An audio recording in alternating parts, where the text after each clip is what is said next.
Attorney general Mahbubey আলমের জীবন অবসান, রাষ্ট্রপতি ও প্রধানমন্ত্রীর শোক। আদালতে জবানবন্দি দিলেন এমসি কলেজ ছাত্রাবাসে নির্যাতিতা নারী, 4 আসামি গ্রেফতার, বিচারের দাবিতে মানববন্ধন।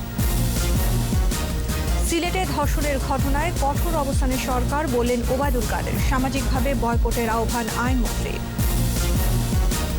টিকিট পাচ্ছেন টোকেনধারী সৌদি প্রবাসীরা, ভিসার মেয়াদ বাড়াতে দূতাবাসে হয়রানি।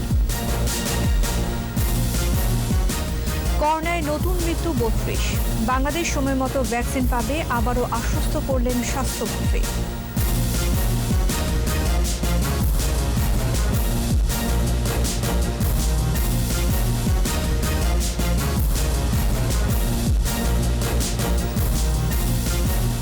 শুনছিলেন ফার্স্ট সিকিউরিটি ইসলামী ব্যাংক লিমিটেড সংবাদ শিরোনাম। আমন্ত্রণ জানাচ্ছি রাত 11টার 21 সংবাদে, সাথে আছি আমি আশা সাবেরা। দর্শক, 21 টেলিভিশনের সংবাদ একই সাথে সরাসরি দেখতে পাবেন আমাদের ফেসবুক পেজ www.facebook.com/2124 অনলাইনে। মাঝখানে ভ্যানিলা ক্রিম আর দুই পাশে বিস্কুট, ইয়াম্মি মজা। ক্রিমও খাও নিজের স্টাইলে। এছাড়া সংবাদে আরও থাকছে, যুক্তরাষ্ট্রের টেক্সাসের পানিতে মগজ খেকো অ্যামিবার সন্ধান, 8 শহরে সতর্কতা।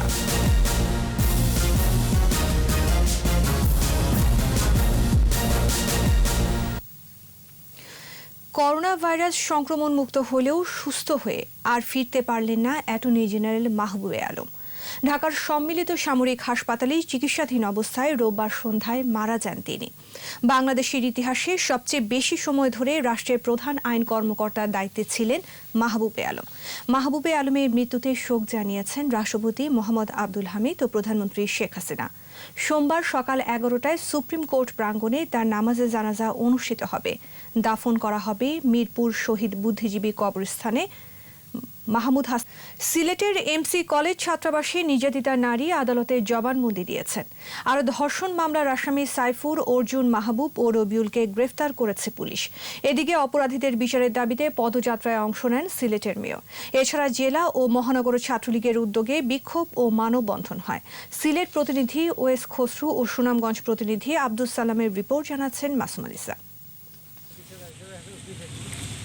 এমসি কলেজ ক্যাম্পাসে গৃহবধূকে সংঘবদ্ধ ধর্ষণের পরপরই আসামিরা সিলেট থেকে পালিয়ে যায়। রোববার সকালে ছাতক থানার নোয়ারাই খেয়াঘাট থেকে সাইফুরকে গ্রেফতার করে পুলিশ। পরে তাকে শাহপরান থানায় হস্তান্তর করা হয়। এক নম্বর আসামি সাইফুর সুনামগঞ্জ থেকে এবং 4 নম্বর আসামি অর্জুন লস্করকে আমরা হবিগঞ্জ থেকে গ্রেফতার করেছি। তারা আমাদের হেফাজতে আছে। তাদের জিজ্ঞাসাবাদের মাধ্যমে অন্য যারা এজাহার নামে পলাতক আসামি আছে তাদেরকে গ্রেফতার অভিযান অব্যাহত আছে। সে তার একটি জ্যাকেট পরিহিত ছিল, তার মাস্ক ছিল এবং স্বাভাবিকভাবে মনে হয়েছে যে সে আত্মগোপন বা নিজের পরিচয় বা নিজের চেহারাটা গোপন রাখার একটা চেষ্টা সে করেছে। সকালে সিলেট জেলা গোয়েন্দা পুলিশের একটি দল হবিগঞ্জের মাধবপুরের মনতলা থেকে অর্জুন লস্করকে গ্রেফতার করে। পরে জেলা পুলিশের মাধ্যমে তাকে সিলেট মহানগর গোয়েন্দা পুলিশের কাছে হস্তান্তর করা হয়। এদিকে নির্যাতিতা নারী সিলেট মহানগর হাকিমের আদালতে জবানবন্দি দিয়েছেন। অন্যদিকে দুপুরে সিলেট এমসি কলেজের সামনে জেলা ও মহানগর ছাত্রলীগ দোষীদের গ্রেফতার ও শাস্তির দাবিতে বিক্ষোভ করেছে। এদেরকে ছাত্র বলে না, কারণ কোনো ছাত্র কোনো দোকান লুটপাট করতে পারে না, রাতের অন্ধকারে ডাকাতি করতে পারে না।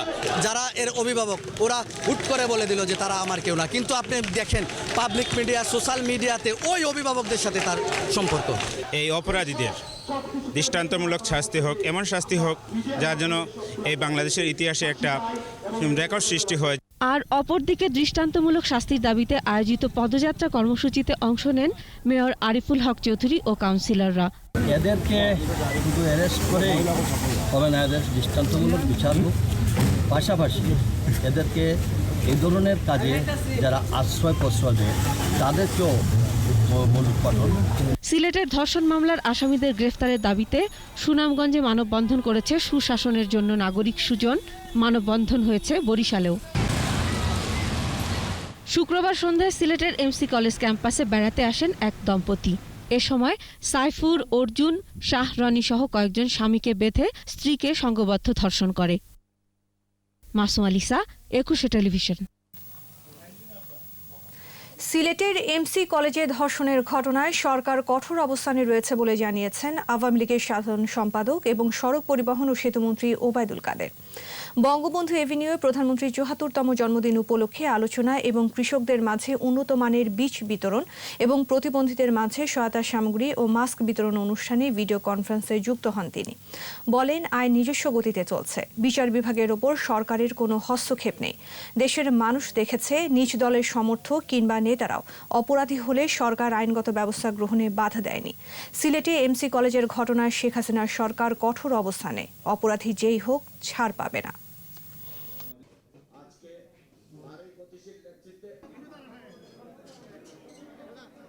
সিলেটের ঘটনার ব্যাপারেও আমি একই কথা বলতে চাই, কোনো অবস্থাতে অপরাধী যেই হোক তাকে ছাড় দেওয়া হবে না, তাকে শাস্তির আওতা, বিচারের আওতা আনা হবে, এটাই শেখ হাসিনার নির্দেশ। করোনা মহামারীর সামাজিক অস্থিরতা ও বিচারহীনতার সংস্কৃতির কারণে ধর্ষণের ঘটনা বাড়ছে বলে মত মানবাধিকার কর্মী ও আইনজীবীদের। পরিস্থিতি নিয়ন্ত্রণে রাজনৈতিক ছত্রছায়া নিয়ন্ত্রণ, সামাজিক মূল্যবোধ ও সাংস্কৃতিক পরিমণ্ডল বিস্তৃত করার মত তাদের। তবে সাজা ও সামাজিকভাবে বয়কট করে ধর্ষণের ঘটনা কমিয়ে আনার কথা বলেছেন আইনমন্ত্রী আনিসুল হক। বিস্তারিত শাকেরা আরজুর রিপোর্টে। গত ২৫শে সেপ্টেম্বর সিলেটের এমসি কলেজে বেড়াতে গিয়ে ছাত্রাবাসে দলবদ্ধ ধর্ষণের শিকার হন একজন গৃহবধূ। বিশেষজ্ঞরা বলছেন, আশঙ্কাজনক হারেই বেড়েছে ধর্ষণ ও ধর্ষণের পর হত্যার ঘটনা। সামাজিক মূল্যবোধের অবক্ষয়ের পাশাপাশি করোনা পরিস্থিতিতে তৈরি মানসিক বিকার ও রাজনৈতিক সুযোগে ধর্ষণের ঘটনা বেড়েছে বলে মত মানবাধিকার কর্মী ও আইনজীবীদের। সিলেটে যে ঘটনাটা ঘটেছে ঠিক এইরকমই একটা ঘটনা কিছুদিন আগে ঢাকা শহরে ঘটেছে। স্বামীকে বেঁধে রেখে স্কুটার থেকে নামিয়ে মহিলাকে ধর্ষণ করেছে। বর্তমান সময়টা মনে হচ্ছে অস্থির, তারপরে বিশ্বব্যাপী প্যান্ডেমিক সৃষ্টি করেছে যে অস্থিরতা, সেটাও একটা বড় কথা। অনেক লোক মনে করে যে আইনের শাসন নাই, আমি যা ইচ্ছা করতে পারি। সামাজিক মূল্যবোধ, ন্যায়নীতি ও সাংস্কৃতিক পরিমণ্ডল বিস্তৃত করার উপর জোর দেন বিশেষজ্ঞরা। আমাদের রাজনীতিকেও কন্ট্রোল করতে হবে, কারণ রাজনীতির নামে অনেকেই ছত্রছায়া আসছে। কালচারালি আমাদের আউটপুটটা দেখা যাচ্ছে না। স্কুল কলেজে আগে ফাংশন হতো, খেলাধুলা হতো, তাদের চরিত্র আরো গঠনমূলক হতো, সেগুলো নাই। নারী ও শিশু নির্যাতন আইনে ধর্ষণের সাজা যাবজ্জীবন। বিভিন্ন সময়ে ধর্ষণের সাজা যাবজ্জীবন থেকে মৃত্যুদণ্ড করার দাবি ওঠে।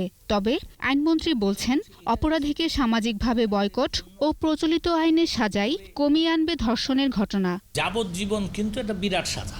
এই মৃত্যুদণ্ডটা যদি আমরা ইন্ট্রোডিউস করি, আর কোনো মতে যদি সে লোক একবার পালিয়ে যেতে পারে, তাহলে তাকে কিন্তু আর ফিরিয়ে আনার কোনো উপায় থাকে না।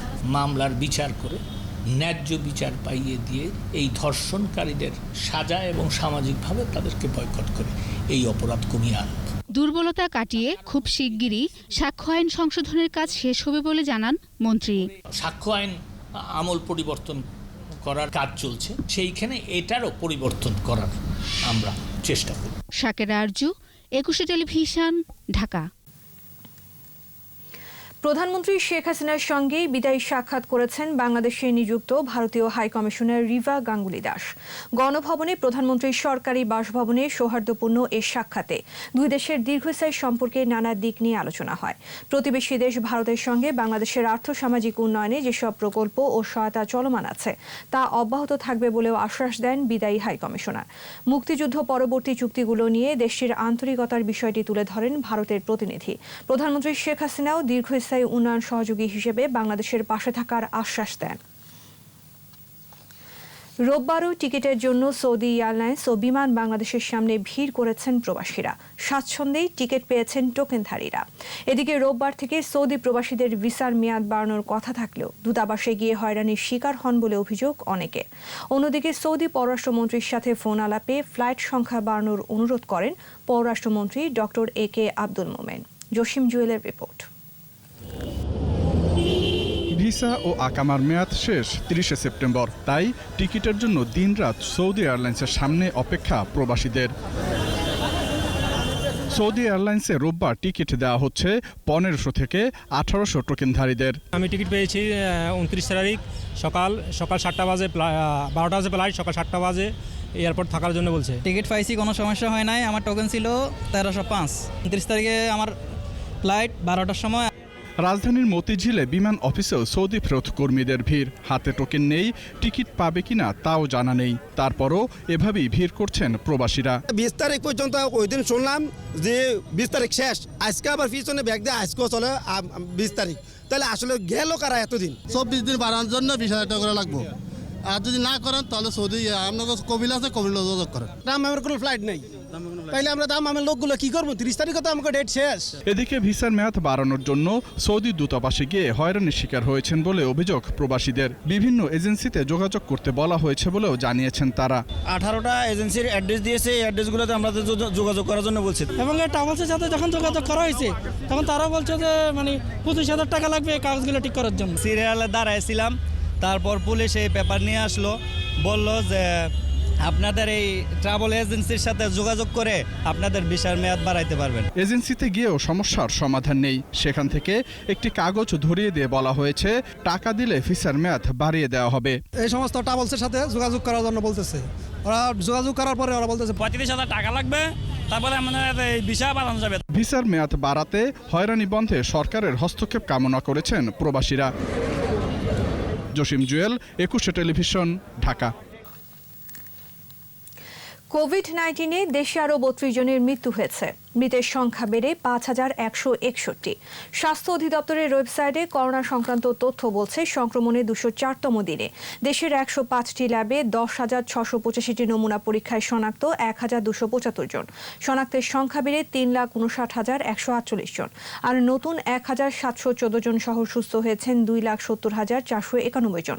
করোনায় পুরুষ মারা গেছেন 3,996 এবং নারী 1,165 জন।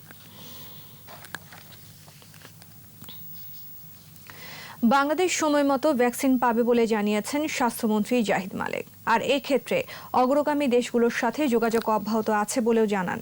এদিকে শীতে সংক্রমণ বাড়তে পারে উল্লেখ করে সকল সামাজিক অনুষ্ঠান নিয়ন্ত্রিত আকারে করার আহ্বান জানিয়েছেন স্বাস্থ্যমন্ত্রী। বিস্তারিত স্মৃতিমণ্ডলের রিপোর্টে। রাজধানীর একটি হোটেলে বাংলাদেশ সোসাইটি অফ মেডিসিন আয়োজিত শতাব্দীর মহামারী বাস্তবতা ও আমরা শীর্ষক আলোচনা সভা। কোভিড মোকাবেলায় অভিজ্ঞতার কথা তুলে ধরেন বক্তারা। আমরা নিশ্চয়ই জয়ী হব। স্বাস্থ্যমন্ত্রী জাহিদ মালেক জানান, অন্যান্য দেশের তুলনায় বাংলাদেশে মৃত্যুহার কম, সুস্থতা বেশি। কথা বলেন ভ্যাকসিন প্রসঙ্গেও। সময় মতো আমরা ভ্যাকসিন ইনশাল্লাহ পাবো। ভ্যাকসিন বিভিন্ন দেশ তৈরি করছে, চেষ্টা চলছে, এখনো ফাইনাল হয় নাই। আমরা সকলের সাথে যারা অগ্রগামী আছে ভ্যাকসিন নিয়ে, তাদের সাথে আমাদের যোগাযোগ আছে, তারাও আমাদের সাথে যোগাযোগ করছে। শীত মৌসুমে বিয়ে, পিকনিক সহ বিভিন্ন আয়োজন সীমিত করার আহ্বান জানান স্বাস্থ্যমন্ত্রী।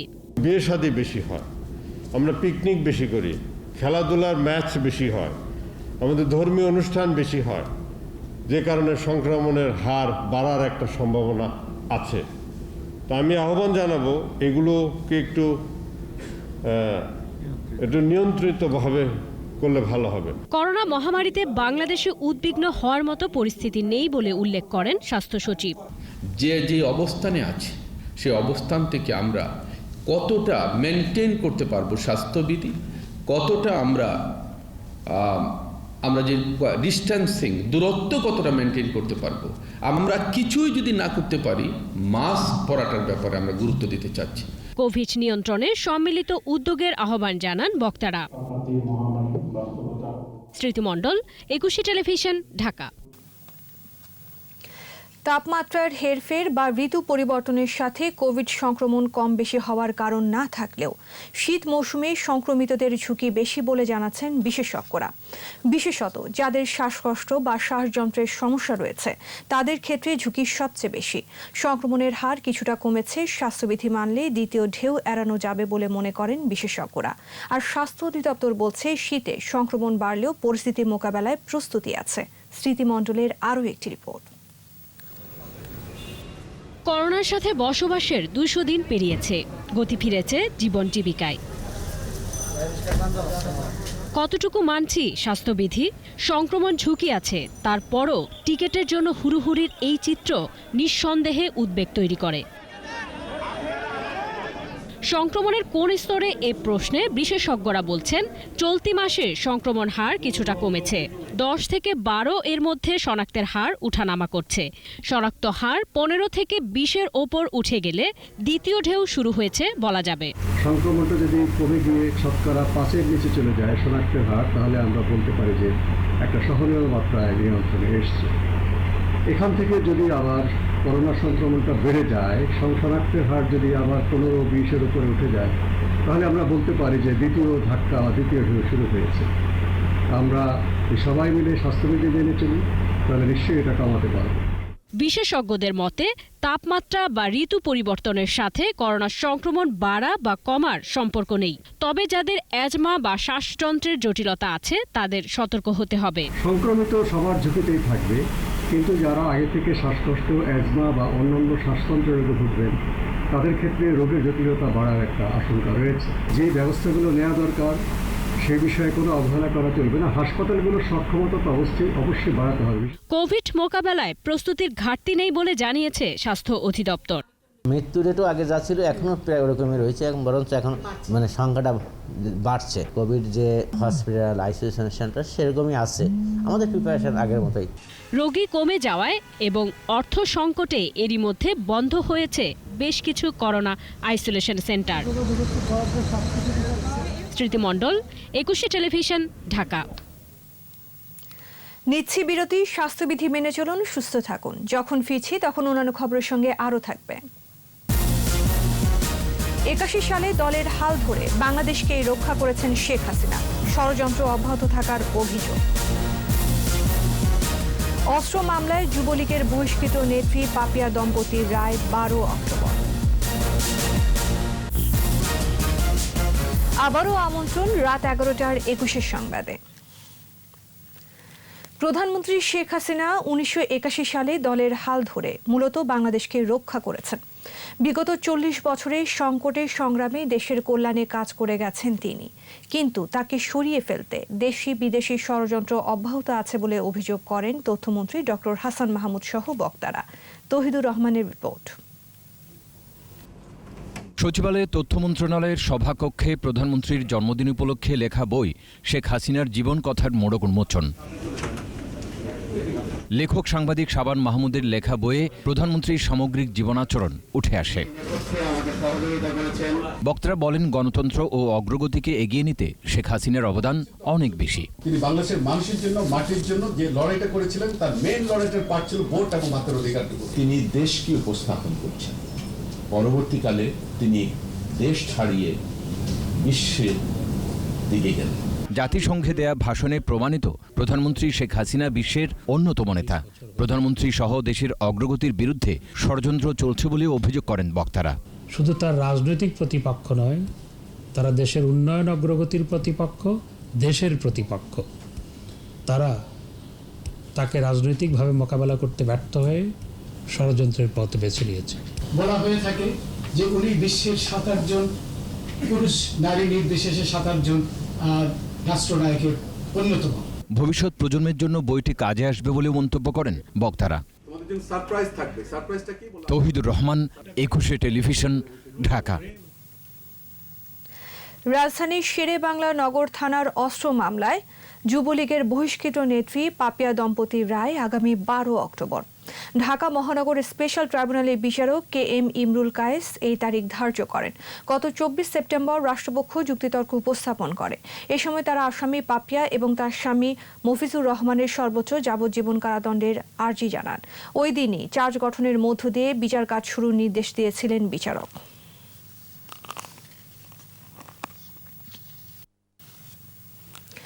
বিচার বিভাগ নিয়ে বিরূপ মন্তব্য করায় আইনজীবী ইউনুস আলী আকন্দের সুপ্রিম কোর্টের উভয় বিভাগে আইনি পেশা পরিচালনা 2 সপ্তাহের জন্য স্থগিত করা হয়েছে।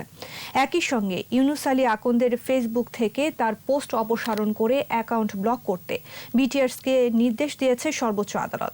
এছাড়া তার বিরুদ্ধে আদালত অবমাননা যে নোটিশ জারি করা হয়েছে, আগামী 11 অক্টোবর প্রধান বিচারপতির নেতৃত্বাধীন আপিল বেঞ্চে উপস্থিত হয়ে তাকে সে বিষয়ে ব্যাখ্যা দিতে বলা হয়েছে। এর আগে অতিরিক্ত অ্যাটর্নি জেনারেল মুরাদ রেজা ইউনুস আলী আকন্দের এসব মন্তব্য প্রধান বিচারপতির নেতৃত্বাধীন 4 বিচারকের ভার্চুয়াল আপিল বেঞ্চের নজরে আনেন। সামুদ্রিক জীববৈচিত্র্য সংরক্ষণে সরকার কাজ করছে বলে জানিয়েছেন পরিবেশ, বন ও জলবায়ু পরিবর্তন বিষয়ক মন্ত্রী মোহাম্মদ শাহাবুদ্দিন। বিশ্ব পর্যটন দিবস উপলক্ষে আয়োজিত অনলাইন আলোচনায় মন্ত্রী এ কথা বলেন। এদিকে বিশ্ব নদী দিবসের অনলাইন আলোচনায় নদী এবং জীববৈচিত্র্য রক্ষা করতে দক্ষিণ এশিয়ার দেশগুলোকে সমন্বিতভাবে কাজ করার আহ্বান জানিয়েছেন বিশেষজ্ঞরা। মাহমুদ হাসানের রিপোর্ট।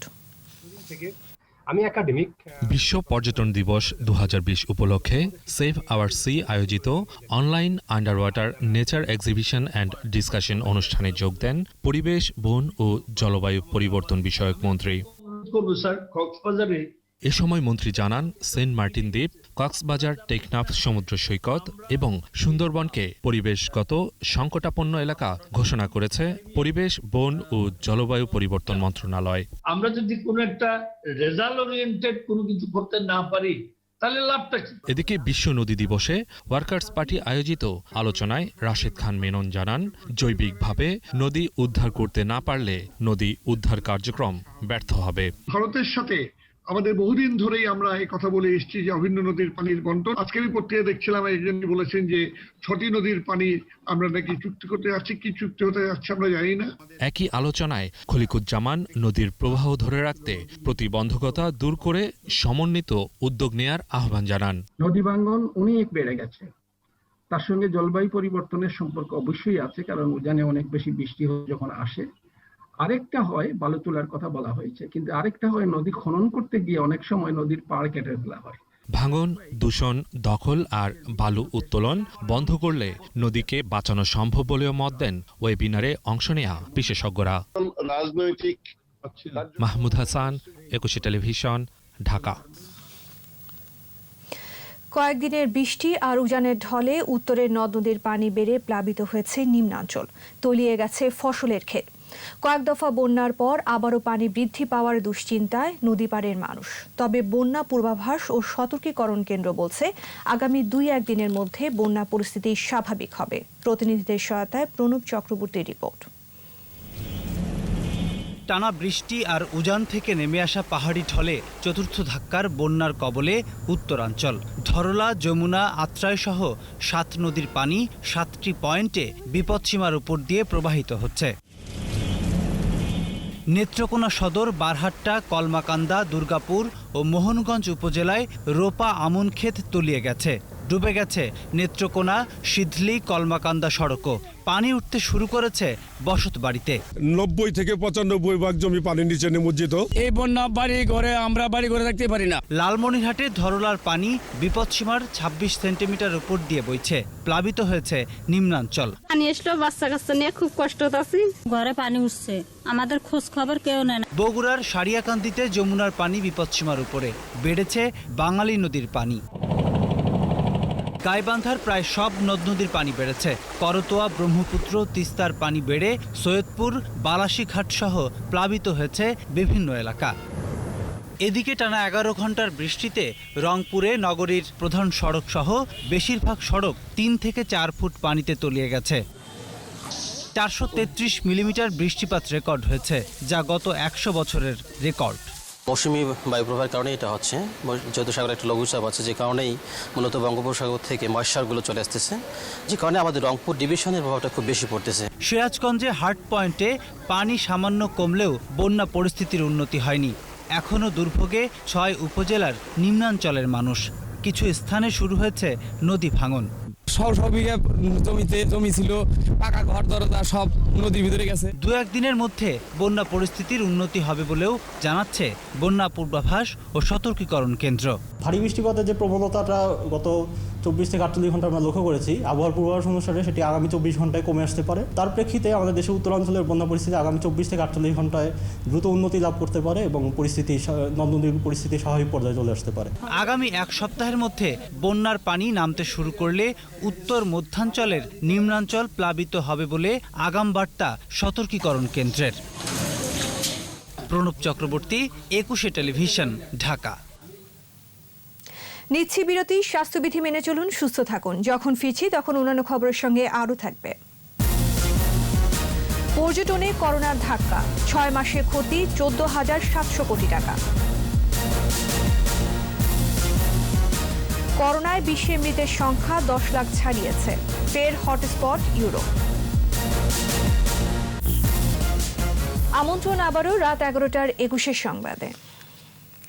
করোনার ধাক্কা সামলে এখনো স্বাভাবিক হতে পারেনি দেশের পর্যটন শিল্প। 6 মাসের বন্ধে সাময়িক বেকার এ খাতের প্রায় 40 লাখ শ্রমিক কর্মচারী, আর আর্থিক ক্ষতির পরিমাণ 14,700 কোটি টাকা। তবে করোনা পরবর্তী নতুন স্বাভাবিক জীবনে দেশের সব পর্যটন কেন্দ্রগুলো খুলে দেয়া হলে ক্ষতি পুষিয়ে নেওয়া সম্ভব বলে মনে করছেন বিশেষজ্ঞরা। মফিউর রহমানের রিপোর্ট। ছবির মতোই সুন্দর ষড়ঋতুর এই দেশ। এখানে আছে হাজার বছরের ঐতিহাসিক নিদর্শন, ময়নামতি, পাহাড়পুর, সোমপুর সহ বিভিন্ন বৌদ্ধবিহার। আছে মহস্তানগড়, পানামনগর সহ বিভিন্ন প্রত্নতাত্ত্বিক নিদর্শন। নদ নদী, পাহাড়, হাওড় বাওড়, সাগরের সৌন্দর্য মন কাড়ে পর্যটকদের। এসব মিলিয়ে প্রায় 1700 পর্যটন কেন্দ্র বছর জুড়েই দেশি বিদেশি পর্যটকদের পদচারণায় মুখর থাকে। জিডিপিতে পর্যটন খাতের অবদান 4% উপরে। গত বছর এ খাত থেকে আসে 77,300 কোটি টাকা। করোনাকালে 6 মাস পর্যটন কেন্দ্রগুলো শতভাগ বন্ধ থাকায় সাময়িক বেকার ও চাকরি হারিয়েছেন অনেকে। সাময়িক বেকার 40 লাখ, চাকরি হারিয়েছে 5 লাখ শ্রমিক কর্মচারী, আর এ খাতের লোকসান 14,700 কোটি টাকা। পর্যটন খাতকে আরও সমৃদ্ধ করতে নানা উদ্যোগের কথা জানালেন পর্যটন বোর্ডের এই সদস্য। আমাদের দরকার হলো একটা সমন্বিত উদ্যোগ, যেটা ইতিমধ্যেই মাননীয় প্রধানমন্ত্রীর নেতৃত্বে পর্যটন বোর্ড, পর্যটন কর্পোরেশন এবং মন্ত্রণালয়ের সাথে একযোগে কাজ করে যাচ্ছে। এ খাতে আরও নজর দেওয়া হলে ডলার ইউরোর আয় আরও বাড়ত বলেও মনে করেন তিনি। সরকার 3টা এক্সক্লুসিভ ট্যুরিজম করছেন, Naf tourism park, Sabrang tourism park এবং সোনাদা ইকো ট্যুরিজম পার্ক। এটা যদি আমরা বাস্তবায়ন হয় তাহলে আগামী পর্যটন কিন্তু বিদেশি পর্যটকরা এখানে ভিড় জমাবে এবং 2030 সালে আমাদের যে লক্ষ্যমাত্রা 30 লক্ষ বিদেশি পর্যটক, সেটা কিন্তু আমরা টার্গেট ফুলফিল করতে পারবো। শুধু আয় বৃদ্ধি নয়, এ খাতে আরও বহু মানুষের কর্মসংস্থানও সম্ভব। মফিউর রহমান, 21 টেলিভিশন, ঢাকা। এবার সোশ্যাল ইসলামী ব্যাংক লিমিটেড বাণিজ্য সংবাদ।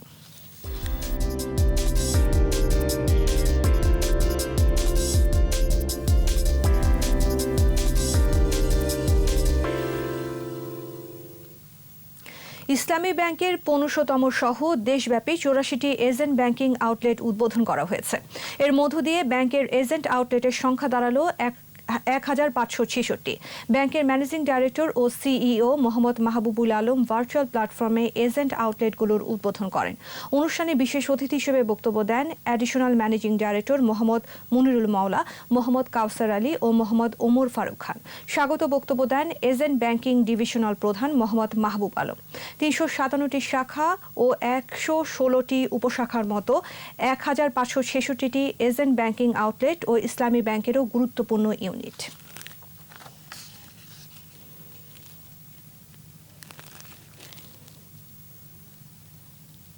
স্বাস্থ্য সুরক্ষার কথা চিন্তা করে মিনিস্টার হিউম্যান কেয়ার নামে 6টি নতুন ব্র্যান্ড চালু করেছে দেশীয় কোম্পানি মিনিস্টার।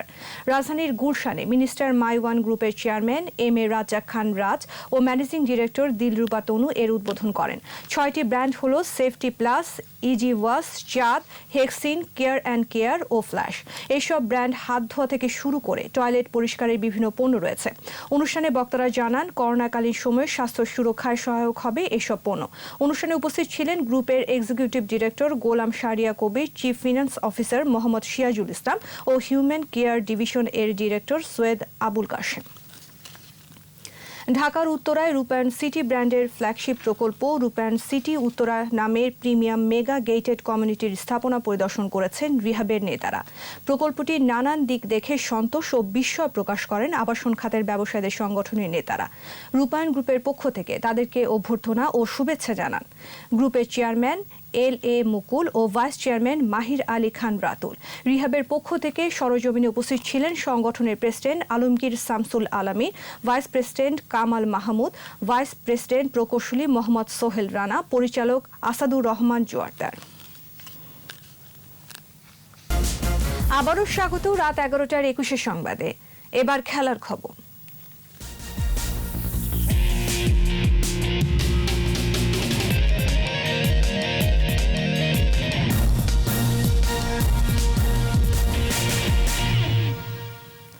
জয়তু শেখ হাসিনা আন্তর্জাতিক অনলাইন দাবা প্রতিযোগিতায় বিজয়ীদের পুরস্কৃত করা হয়েছে।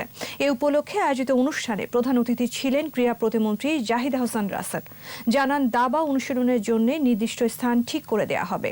বিশেষ অতিথি IGP বেনজির আহমেদ জানান, দাবার উন্নয়নে নিয়মিত প্রতিযোগিতার আয়োজন করা হবে। বিস্তারিত সৌরভ ইমামের রিপোর্টে।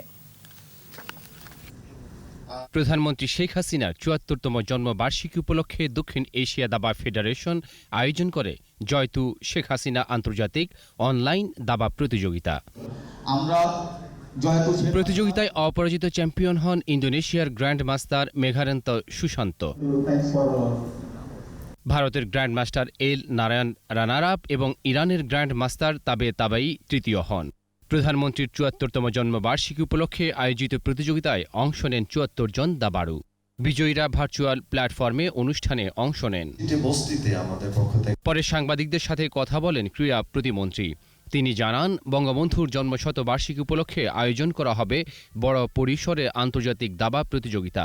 এছাড়া দাবাড়ুদের জন্য প্রশিক্ষণের ব্যবস্থা নেওয়া হবে বলে জানান তিনি। আমরা অবশ্যই মনে করি যে এই দাবা ফেডারেশনের একটি নতুন জায়গার ব্যাপারে আমরা যেটি চিন্তা ভাবনা করছি এটা হওয়া উচিত, এবং আমাদের পক্ষ থেকে মন্ত্রণালয়ের পক্ষ থেকেও আমরা জায়গাটিও ভিজিট করেছি এবং কিভাবে এটি দেওয়া যায় সেই প্রক্রিয়ায় আমরা কাজ করছি। এদিকে সাউথ এশিয়ান দাবা ফেডারেশনের সভাপতি ও IGP বেনজির আহমেদ জানিয়েছেন, বাংলাদেশের দাবাড়ুদের দক্ষতা বাড়াতে নানা উদ্যোগ নেওয়া হবে। এখন থেকে আমরা প্রতি বছর মাননীয় প্রধানমন্ত্রীর জন্মবার্ষিকী উপলক্ষে এটিকে একটা গ্র্যান্ড মাস্টার টুর্নামেন্ট হিসেবে প্রতি বছরই আয়োজন করব। এখানে আমরা ইনভেস্ট করলে, সুযোগ পাইলে আমাদের খেলোয়াড়রা ভালো করবেন।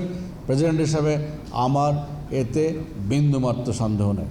সকলের আন্তরিক চেষ্টা থাকলেই দাবা আরও জনপ্রিয় হবে বলে জানান আয়োজকরা।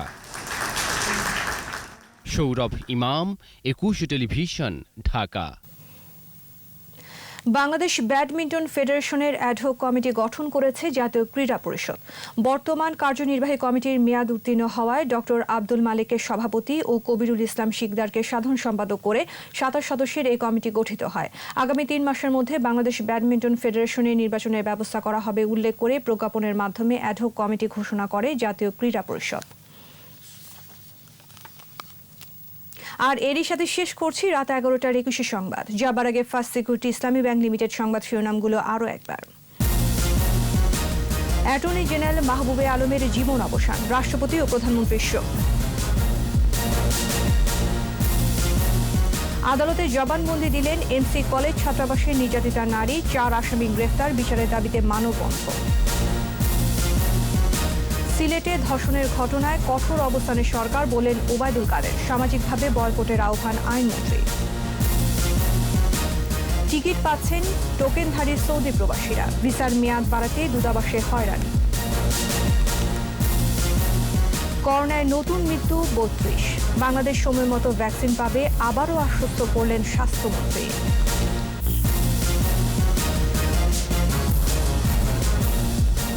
সর্বশেষ খবর জানতে ডায়াল করুন 2021 নম্বরে, আর ভিজিট করুন 21tv.com এই ওয়েবসাইটে।